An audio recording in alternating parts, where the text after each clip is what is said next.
last lecture of Sara Madani.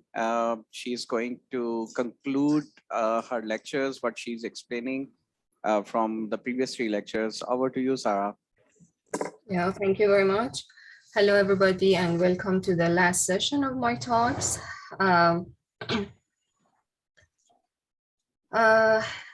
Today, I want to continue and, as Imran said, conclude the lectures. Let me just recall what we were doing so far. We started from a matroid. We associated a polytope called the cycle polytope to this matroid, and we considered a kind of toric algebra associated to this polytope, then called the K algebra, called cycle algebra of M, and its defining ideal was denoted by I psi M, a toric ideal, and we were just looking at some of its properties actually, and we saw that there is a criterion to investigate about vanishing of this ideal, to be 0 or not. And we also saw that there is no linear forms inside. And we also introduced some invariant to each cycle ideal denoted by mu m, which was actually the highest degree among the minimal generators inside a homogeneous minimal generating set of the ideal. And we saw that whenever this ideal is not 0, this would be bigger than 1, bigger than or equal to 2. And today we want to see much more about these invariant and also other algebraic invariants. First of all, I want to just draw your attention to this easy fact that this mu m is very much related to the very first Bell number of this ideal, Bell 0 of this ideal.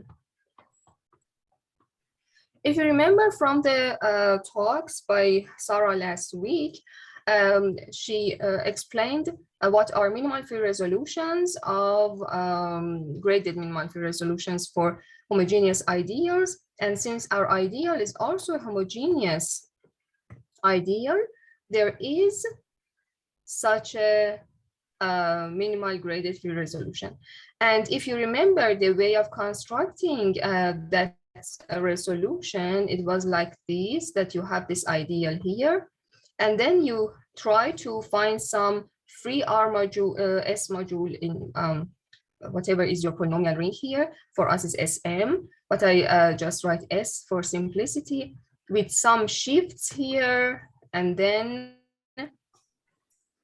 the rank you put here is just the graded Betty numbers and the direct sum, and you continue this procedure, and at some point you stop this procedure, and that length would be the projective dimension. So, but here, when you have some generator of degree mu m, it means that some of these j's would be this number, right? It means that you would get beta 0 mu m for sure.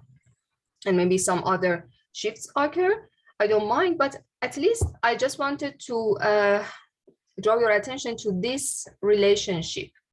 And since we are in, because of the motivation that I told you from those conjectures by Stromfers and Sullivan last session, we would like to look at this mu m, but this relationship somehow tempts us to look at Bell numbers in general and some other invariants. Okay, so and now I want to give you a tool, an algebraic tool, to somehow control these invariants, Bell numbers, and in particular mu-m. And by control me, I mean somehow compare these invariants of my matroid with some smaller metroids, like reductions that we provided. In general, when we want to study the invariants of an ideal, we would like to compute them precisely. If not, we try to provide some bounds. And for this purpose, we can think of our operations on matroids. We had some operations. If we do those operations on my matroid, I get some smaller matroids. They have their own invariants like mu, Bell numbers, and so on. And this is a very natural question, that what happens to these invariants? Can we compare them at all? Is there any relationship between these two classes of invariants for the smaller metroid and for the original one? So, and for this, I want to give you this tool, namely Algebra Retracts. You may know what it is, and if not, I will give in a few minutes a precise definition. But before that, roughly speaking, algebra retract of an algebra is just a subalgebra which has certain properties, very easy properties. But then they provide us some nice properties. Before giving the definition, first I want to look at those nice properties, no matter what this type of subalgebras are. So for this purpose, I want to give you this theorem by Herzog, Hibi, and Osugi, which is a very nice theorem, very useful. And it says that suppose A and B are two polynomial rings.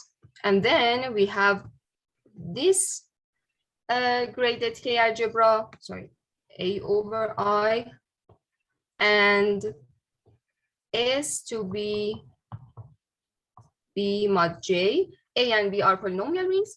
I and J are, as usual, graded ideals.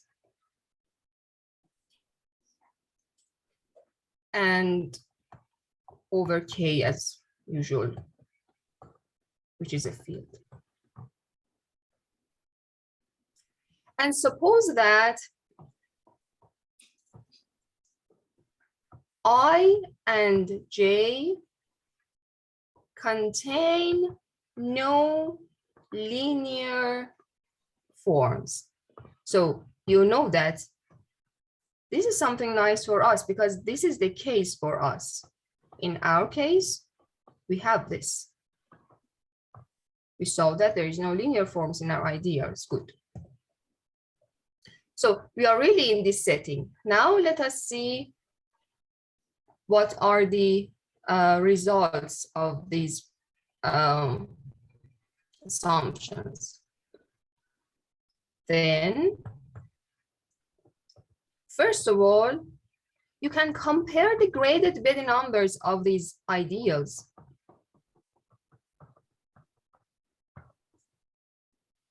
And as I told you, when you have... Is there any relation between A and B? I mean, here, as I said, R is an algebraic tract of B. I didn't write it, but maybe I should write it because I was just saying, yes, there is a relationship because R, this quotient A over A mod I is an algebraic tract, a subalgebra of B mod J. So R is an algebra retract of S. We can think of A as a smaller polynomial ring with less number of variables than B over the same field K, I and J, respectively, I graded ideals inside these polynomial rings generated with generators from those polynomial rings, and then we take the quotient, and these quotients have certain properties that I call them for the moment algebra retract, whatever it is, and now we want to extract what are the consequences. Are we interested in them at all or not? And at least the first very clear, Imran? Was that? Yeah, clear. Okay, good. So at least the first one says that, yes, this is near to what we would like to see. And as I mentioned before, when you can compare graded big numbers in this way, for sure you know that this mu of I is less than or equal to mu of J. Otherwise, you cannot have the first inequality. So, and maybe I don't want to talk about the second and the third, but just to be complete in their theorem, I also write this that it's clear, because when you can compare Bailey numbers, for sure we can compare the projective dimension of I with projective dimension of B, and also the regularity, what Castello-Mumford regularity I mean. I just write them. I mean, we have some results on them, but I don't want to talk about them today.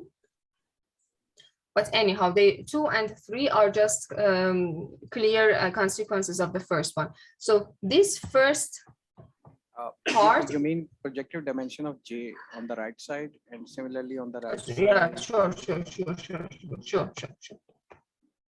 Thank you. In both, yeah. Thank you very much. So we are interested in the first part, and this was something that we were seeking for.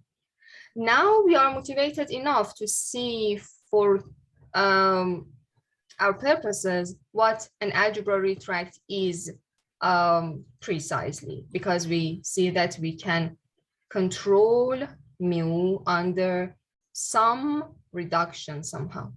Okay. Let me give you the definition here. Okay.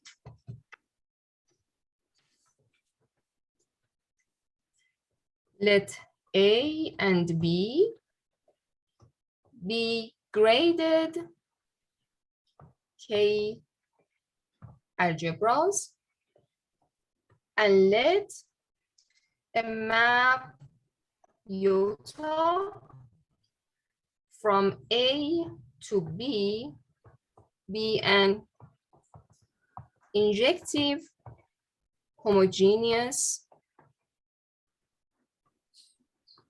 homomorphism, K algebra homomorphism, of course. I don't write K algebra again.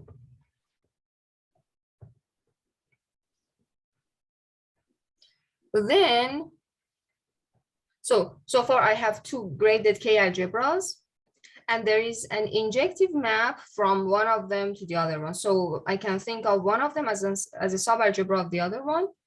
Then we say that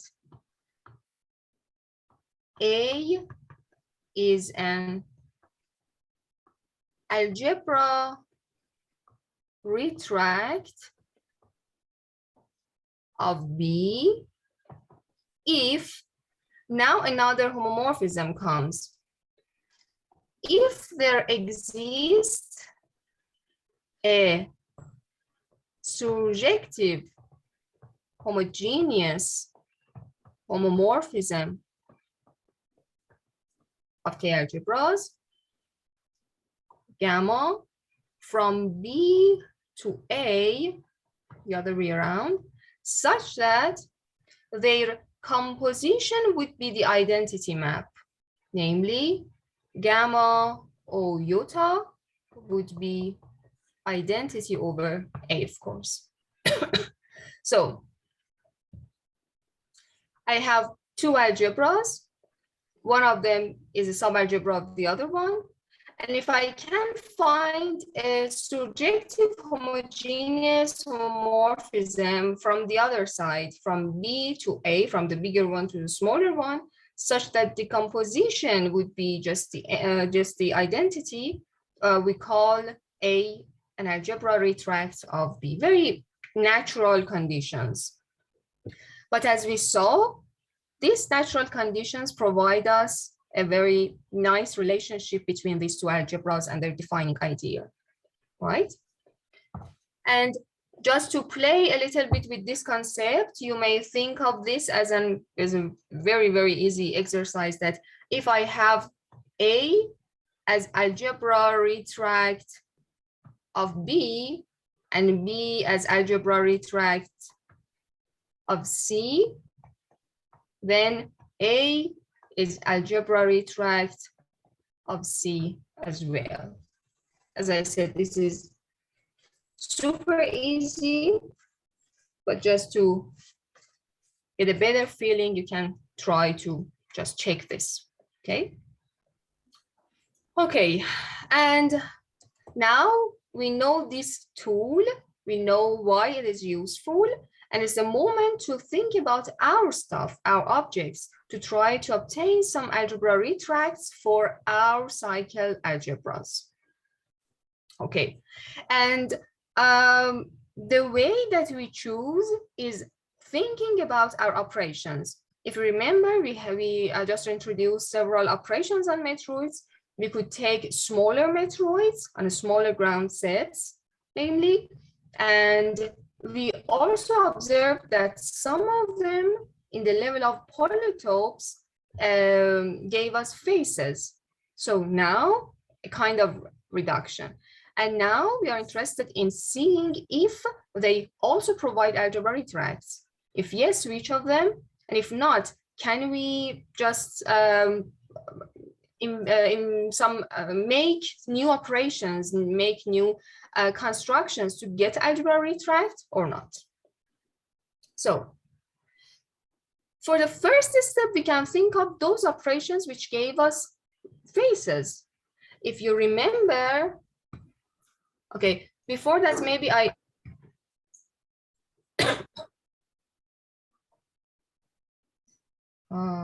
want to keep you somehow here. I mean, in general,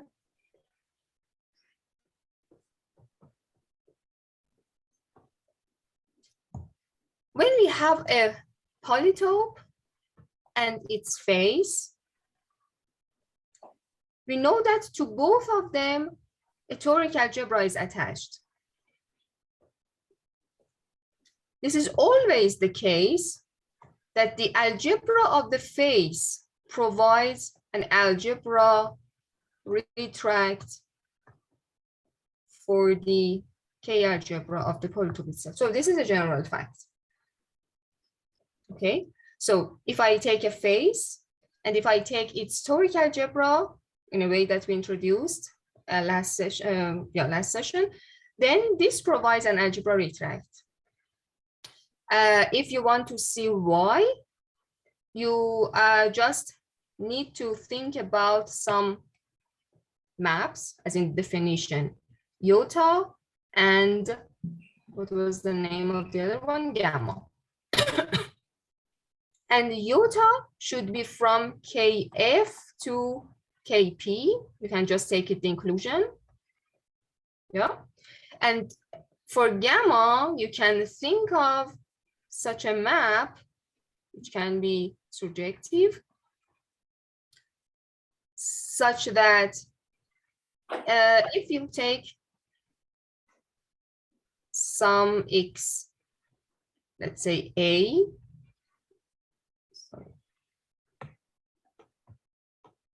some variable, or maybe I just write it in the level of algebras, xa to itself, if a characteristic vector of A is inside F, and otherwise you just put 0 for any lattice point A of our polytope in a very natural way. If this corresponds to, sorry, in something in the face, we just take it to itself. And if it is not related to the face, it is a lattice point outside the face, we just put it 0. And then you can see that the composition would be identity over KF. So in general, whenever our subalgebra comes from a face of a polytope, we get an algebraic tract. And this means that if you remember this theorem that I told you before, that some operations that you see here, deletion and 2 types of contractions. If you don't remember the definitions precisely, it doesn't matter, just some operations, it's enough for me. Then we saw that the polytope of these smaller matroids provides faces of the original polytope. And together with what I told you in general, this means that under these operations, the new matroids that we get also provide us algebraic tracks. So K of M prime is algebra retract of K of M. I mean, here I'm not so precise because I should not write M, I should write psych M prime, psych M, but just, I think you are now familiar enough. Sara, excuse me, can you a little bit explain about the affinely isomorphism of the matrix? Yeah, sure. Affinely isomorphism of polytopes means that here, last time I just said that they gave us faces, but I didn't write what are affine isomorphism. When you have 2 polytopes like P and P prime, a map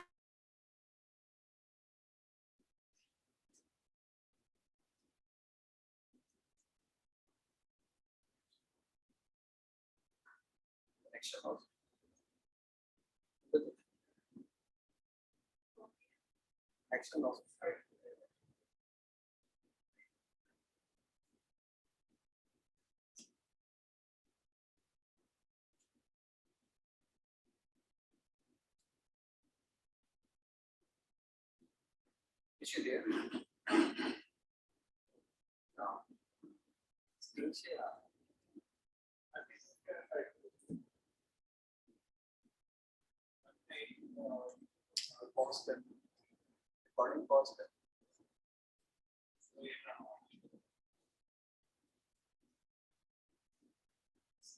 I was disconnected.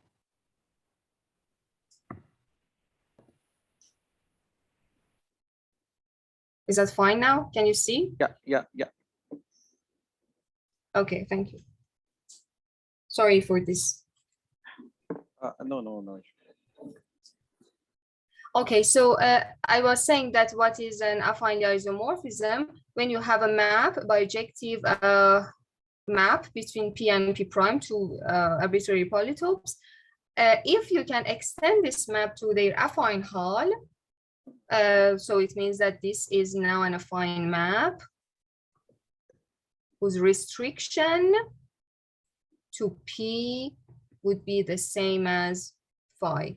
Then we say that these 2 polytopes are affinely isomorphic. And when I say that this polytope is affinely isomorphic to a face, because I know that any face is a polytope itself, so it will play the role of this P prime here. And then I can just prove that such maps exist. Is that okay? Yeah, thank you. Good. Okay, and then so far we are happy with this first class of algebraic tracks. Why we are happy? Because one of our aims were to understand the ideal better and better, and this with the theorem by Herzog-Kibi and Osugi says that we can control under these 3 operations the highest degree of the generators, and even more graded value numbers.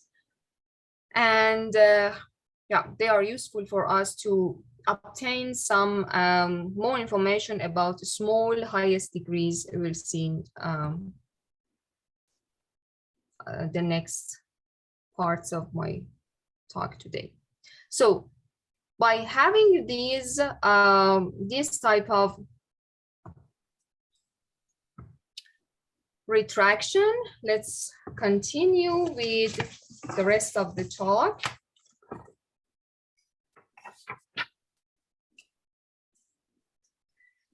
Now, one natural question is that, are all algebraic tracks coming from faces when we are working with algebras of polytopes?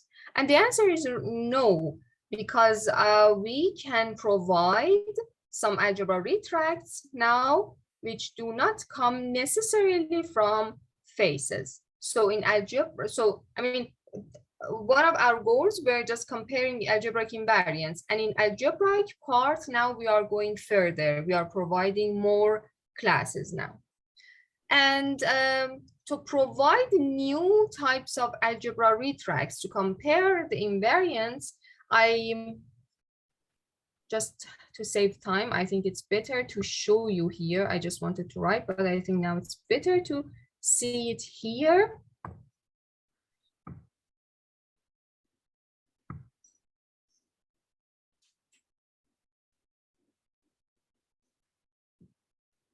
Okay. I want to give you a definition here, which provides us some concept on the level of matroids, but we use this for providing algebra retracts. So for the moment, this is just in the level of matroids, this definition. As you see, we have two matroids, and the ground set of one is inside the other one. Somehow we are thinking of M prime as a smaller matroid. Okay, if we have two maps, this red and green one that you see here, with certain properties, then we want to give this matroid M prime a name. So lambda is from cycle set of M prime to the cycle set of M, and pi is the other way around, from cycles of M to cycles of M prime. Somehow it reminds us the definition of algebra retracts, and it's clear that we should have such a feeling. Okay, but it's not clear what will happen next. I will tell you. And we expect these maps to have three properties. The first one is that the composition of pi and lambda should be the identity over cycle set of M prime. I just recall that cycles of a matroid were just disjoint union of circuits, disjoint union of minimal dependent sets. Okay. So the first condition, again, is very natural when you think that we are going to the direction of algebra retracts. So the second one says that if you take a bunch of cycles in the M prime, in the matroid that we somehow are thinking of it as a smaller matroid, M prime, if you take such cycles and take their characteristic vectors, and then we sum up them. So if we have such an equality, and then we apply lambda, you see lambda was from M prime to M. So the image would be inside M.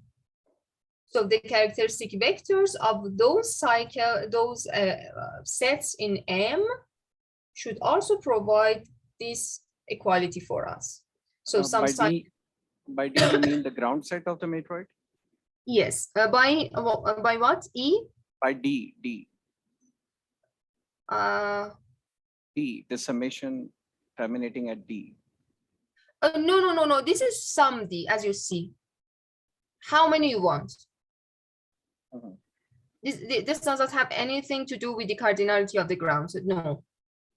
I may just take 2 cycles in M prime, then I check if I just take 1 cycle C prime and I take the characteristic vector, and if this is equal to characteristic vector of something else, just 1 and 1, then I apply lambda, this equality should hold. If I take 2, let's say C prime 1, C prime 2, D prime 1, D prime 2. I mean, how many you would like, right? So by the characteristic vector, so this vector is going to be the E tuple. Just an example, vector, maybe. Yeah. This vector is has coordinates exactly the same as the cardinality of the ground set. Ground set. Okay. Yes. Now I got it. The number of coordinates is as you said, but this D means that how many I would like. Okay. I take cycles. Okay. So let me just remove this. Yeah. And in this third property, somehow we want to do the same as the second one, but from the other way around. I take cycles, as you see, bunch of cycles in M, in a bigger matroid. I take the characteristic vectors, how many I would like, the cycles, and then I take the sum of their characteristic vector here, and another D1s, and maybe the same. I don't claim that CIs are different from DIs. No, for sure not. And then I take the sum of those characteristic vectors, and if this equality occurs, then after applying pi, you still see pi above. Pi takes cycles of M and sends them to cycles of M prime. After applying pi, we should also get this equality. Okay, so we have 3 properties here for 2 maps, lambda and pi. The first one was very natural, very likely to all of us, because you know that we have a goal to get the algebra retract, and this has something to do with that definition. And in the second and the third one, we are working with cycles of one of the matroids. By applying these maps, we go to the other matroid, and we should have some balance inside these 2 areas with these equalities. Okay, having such conditions on matroid M prime, we call it a metroidal retract of M. So it is very near to what you know about retract in algebraic sense, and that's why we call it metroidal retract of M. And from the name, sorry. So this is true for both cases. So it means their algebras are retract of each other and metroidal level. If something is happening at the metroidal retract, then it implies the algebra retract. So in both direction it works. It works in one direction. No, not really. Not really in both direction. If you have a metroidal retract, we will show in a theorem that it provides us an algebra retract, but the other way around, not necessarily, because as I mentioned, some algebra retracts can come from faces. So we can have some face retracts. And this construction does not always give faces. Okay. Thank you. Thank you. You're welcome. Because for faces, now we are sure. It is easy to know that we have retracts. And now we would like to have more. I mean, we have cases that they are algebra retracts, but they do not come from faces. And we want to know more about algebra. We should not just restrict ourselves to faces. And that's why we are trying to find some other nice but combinatorial base retracts in the level of algebras. So going back to the main notes. Yeah. So now we want to go to this theorem that concludes this discussion that I just had with Imran. Again, by Tim Roma and myself. Let M be a matroid and M prime a matroidal retract of M. Then K psych M prime is an algebra retract of K psych M. And as a consequence, for sure, mu of them could be comparable, all graded Belly numbers are comparable, and so on. Okay, if you remember, we had one operation called deletion, and this always gave us a face. You also saw in the theorem that I showed you from previous sessions a few minutes ago. Beside this deletion, we had the operation contraction, but we saw an example that contractions do not always provide us faces, but in certain cases, with certain names, co-loop contractions and series contractions, we were happy enough to having a face. And now we would like to see if we can extend the number of and the types of contractions. I mean, not to get faces, but to get algebraic tracks in general.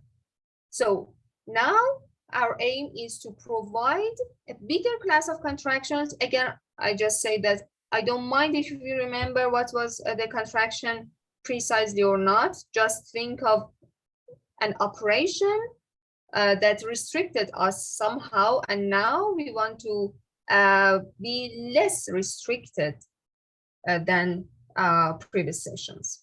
Okay, and for this,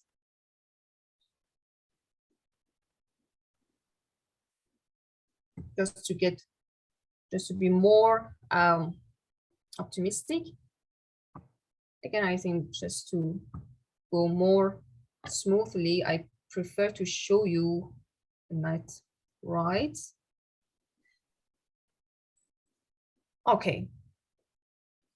I mean, this is very, again, neat, but maybe technical a little bit. And it's natural to understand if you just apply it on some examples. But what the definition is, and as you see here, now I'm putting some condition binary. You know what binary was. In the first session we saw. Again, just think of it as a certain case of matroids. And in this case, I want to provide some contraction. So if I take two subsets of the ground set here, EM is my ground set, and E and E prime are two disjoint subsets of it, and with the same cardinality as you see. Okay. And suppose that one of them, let's say E prime, is a circuit. CM was the set of circuits.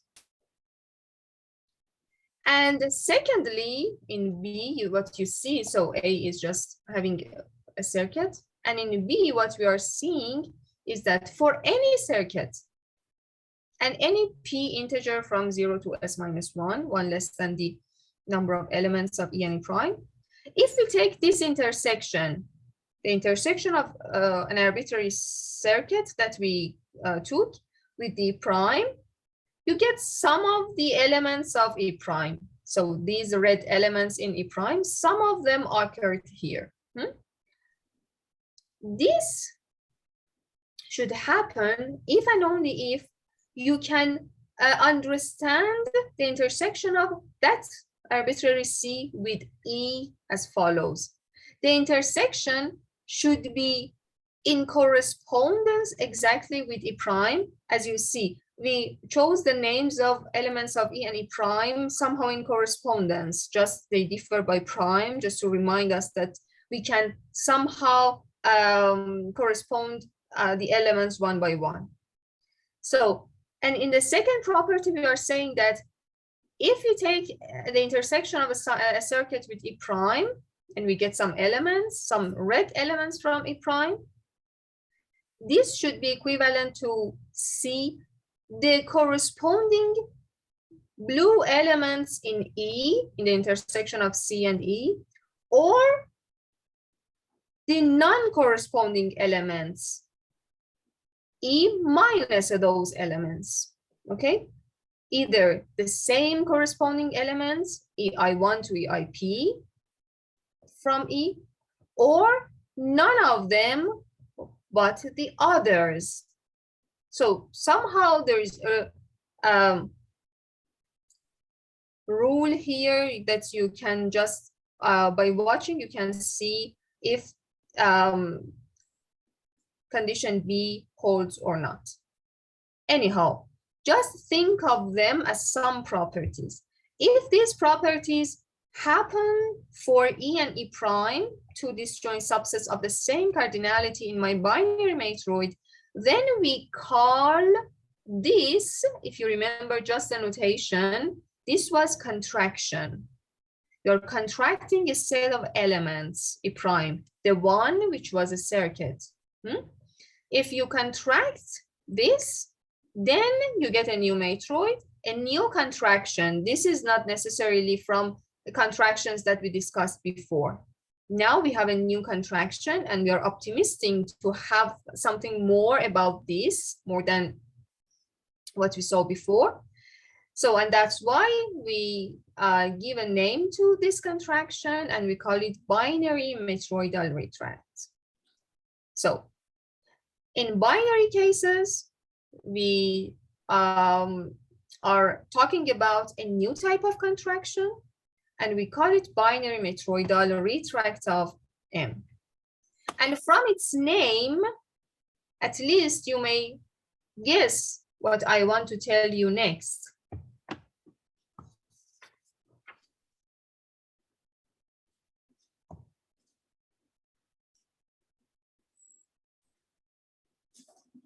I want to give a theorem to you here.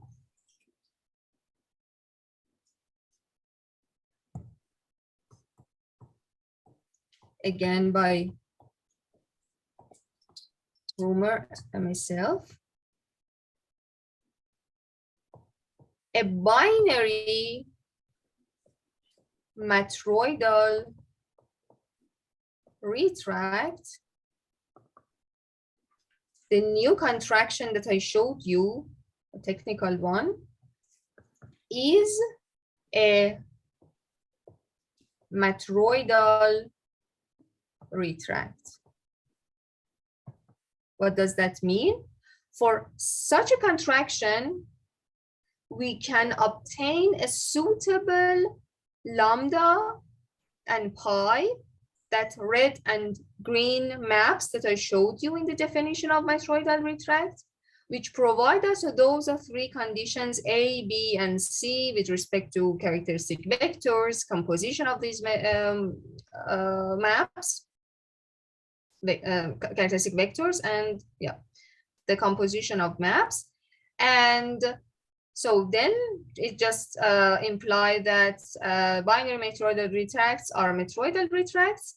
And just above, you see that metroidal retracts, we proved before, gave us algebra retracts. So it means that this binary metroidal retract, this special case of contractions, provide us algebra retract. So we could extend the classes of contractions, the operation that was not that much well behaved so far. Now we could extend it to more contractions that we can get algebra retracts, and namely we can control mu, better numbers, and so on. Okay, and these types of contractions do not necessarily give us faces. They are new algebra retracts and new way of working with these algebras. But here I may put a problem for you. It is more than exercise, much more than exercise. Because in the proof of this theorem,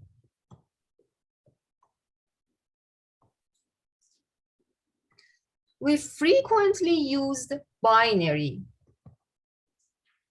property. Binary is essential. I mean, a natural question, but not trivial, is that can one drop this word everywhere?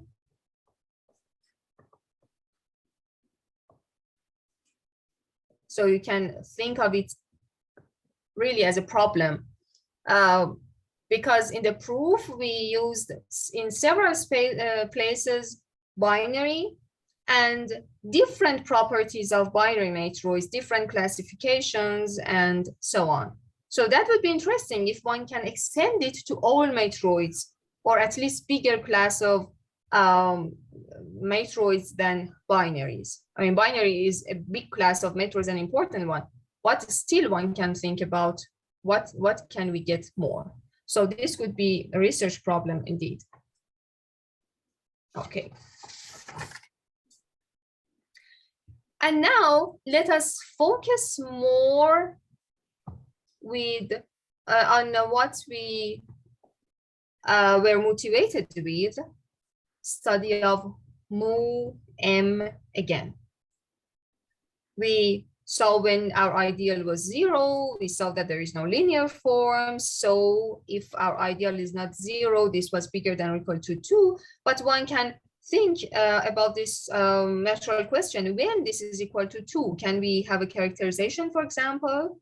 Or what about higher degrees? Yeah, and such questions. So now let us a little bit focus on this number 2, the next step of our discussion, okay? And for this, I want to write a lemma here.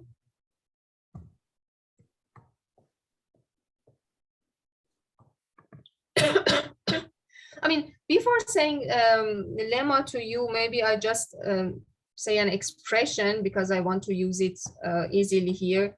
When we have two minors, let's say M and N are two matroids.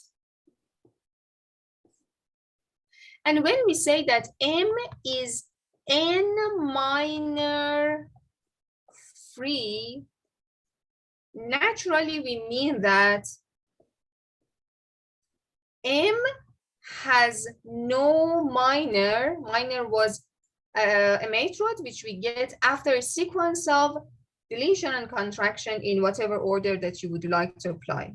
Okay, so it means that M has no minor isomorphic to N. We have a fixed N, a matroid, and we see that our matroid M does not have any minor isomorphic to that specific matroid N. Then we say that M is N minor free. So in a very natural way, you also may know it, may know this expression from graph theory, but we have it also in matroid theory. So now I'm ready to tell you the lemma. So here also assume that M is binary. I write in blue. So it's binary matroid. Consider the following statements. I'm just saying that consider, they are not results, okay? A, mu M is less than or equal to 2. A prime, M is MK4 minor free. What is MK4? You can think of K4 as complete graph over 4 vertices, and MK4 is just the graphic matroid of K4. We talked a lot about graphic matroids. So this is a very nice and important matroid that has been appeared in several statements in matroid theory. And here we are saying that our A prime statement is M is MK4 minor free, B, M is MK4. Okay, I want to use a word here and I will tell you what is it. G series minor free. Okay, again, I go here. So we had, just recall that we had some operations, deletion, series, contraction, co-loop, contraction. If you don't remember the definitions of them precisely, again, don't worry. Sarah, And sorry, Sarah, in the A prime point, what you intended to say, M is MK4 minor free? yes.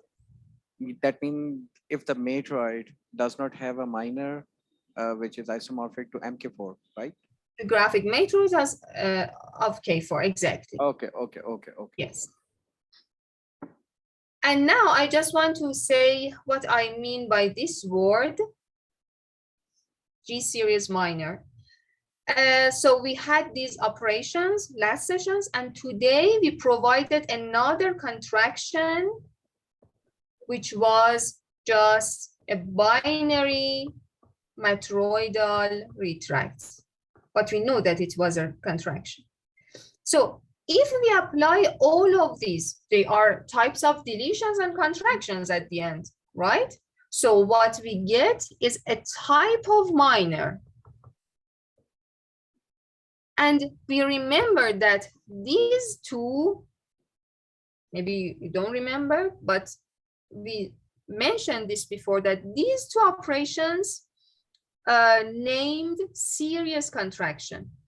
And now that we are just extending them with two more operations, I would like to call it generalized series minor. Because we are adding two other operations to the allowed operations in a series minor. That's why we call it just generalized series minor. Just for short, I put G series. Okay. So by in here, when we say minor, we are allowing any deletion, any contraction. When we say G series minor, we mean we are allowing these four operations. And at the end, C, M has no MK4 as a minor obtained by deletion, series contraction, or co-loop contraction. So, as a summary, what we said in this lemma so far. We have a binary matroid, and we are just posing four statements, then we want to compare them in a few seconds. The first one saying about mu m, that it is at most 2. The question that we are interested in finding the answer, okay? And in A prime, we said that M is MK4 minor free. There is no minor, which is obtained by any deletion, any contractions consequently, which is isomorphic to this MK4, the graphic matroid of complete graph over 4 vertices. In B, we are saying that M has no minor obtained by these 4 elements that I gave you here, which is isomorphic to MK4 again. And in the last one, C, we are just saying that MK4 cannot obtain from our M as a minor by these 3 operations. These are these 3. These 3 came before together in our theorem where we were saying that we get a phase, right? So if you look at the first 2, the red one, the yellow ones, we get a series minor. The 3 one that I just showed you right now could give us a phase. And all these 4 together is called generalized series minor or G series minor, okay? So having these statements in mind for binary matroids, I just want to compare them a little bit. Then, first of all, A implies B implies C. I will tell you another one later. So let's see why and how much we do know about them. From A to B, it happens because we know about this MK4. The ideal, the cycle ideal of MK4 can be computed by computer or just playing a little bit with the degrees. And you can see that the cycle ideal MK4 has a generator of degree 4. And it is indeed the only generator of it. It is a principal ideal generated in degree 4. So if I assume that mu is at most 2, and then if B does not hold, it means that my matroid has a G series minor. G series minor was obtained from all these 4 operations. And then this means that that MK4 provides an algebraic tracks for us. So we knew that algebraic tracks control this mu. So then if B does not hold, it means that there is such a minor inside M. And since we get by those operations an algebra retract, then mu of this should be less than or equal to M. And I'm just saying that it is 4. But this is impossible because A was saying that mu is at most 2. Okay, so this is fine. And B to C, in G series minor, I am allowed to apply more operations than these 3. Here I have these 3, and in B, I have 4 operations.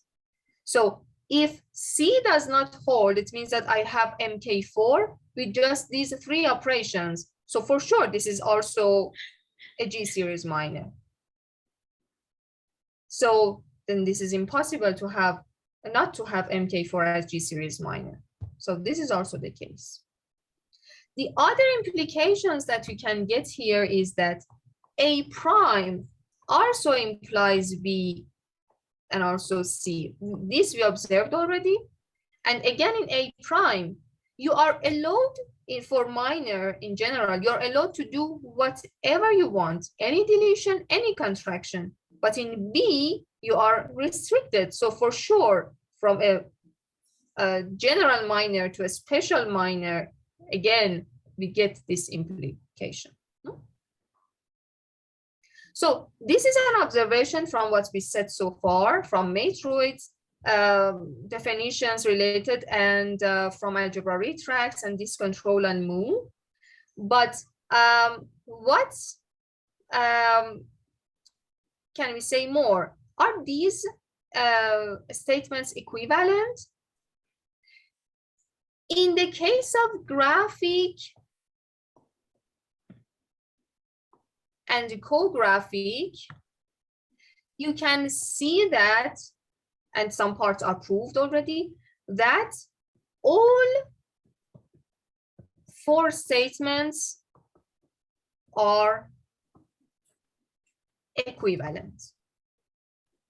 But is it the case for any matroids, or at least for any binary matroids?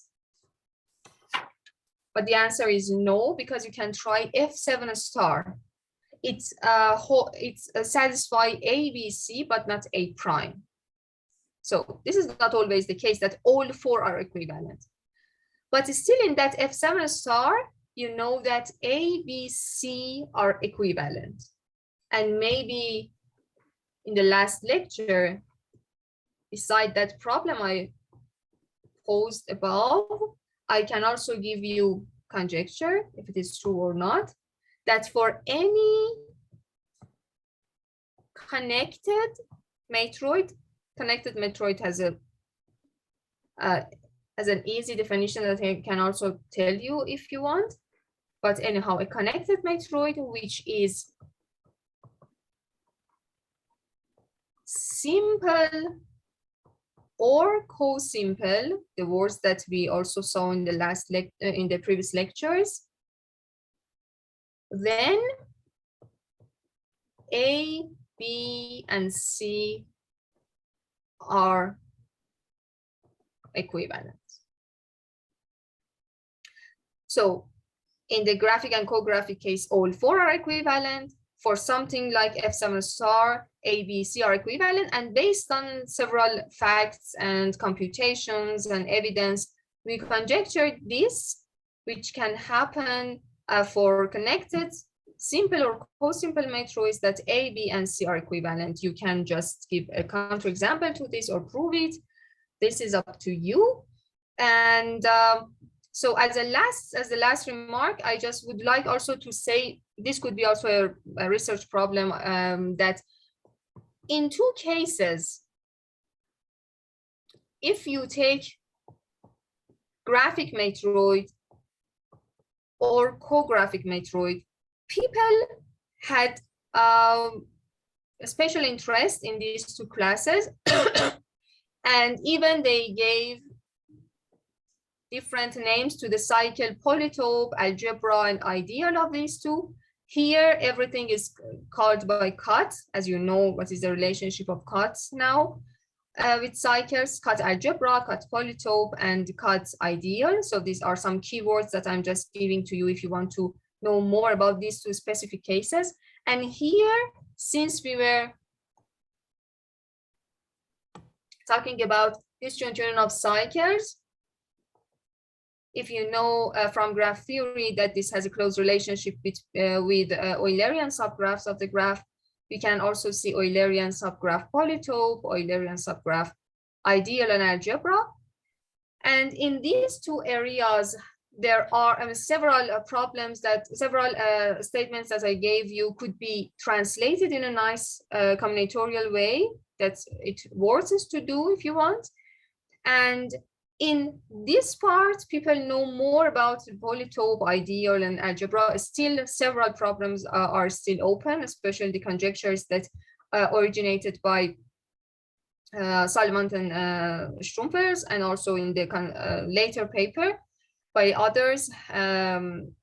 But here in the left-hand side, even we know much less. So there are plenty of questions, problems, conjectures that you can look at. And yeah, I think now I can stop, and I hope you could follow and have some ideas about these objects. Thank you. Thank you, Sara. Thank you very much. Give applause to Sara.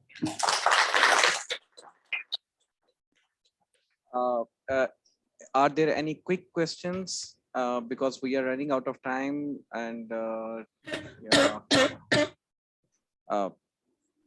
Okay, there are no questions. Sara, thank you very much for this elaborated lecture series. I request you to please share these lecture notes with me later on. And, yeah, I mean, some parts are not ordered that much, but I can just make a PDF out of them and send you. Yeah, okay, thank you, thank you. It was wonderful to have this brief introduction of this very exciting theory, and definitely many would be looking forward to work in this direction. You have done a remarkable job, Sara. Thank you. Please Thank do you. join us in the closing ceremony. Thank Sure, you. sure. Yeah, thank you very much for your attention, and see you in closing ceremony. Thank you, everybody, and Thank bye you. for the moment. Thank you. Bye. Sara,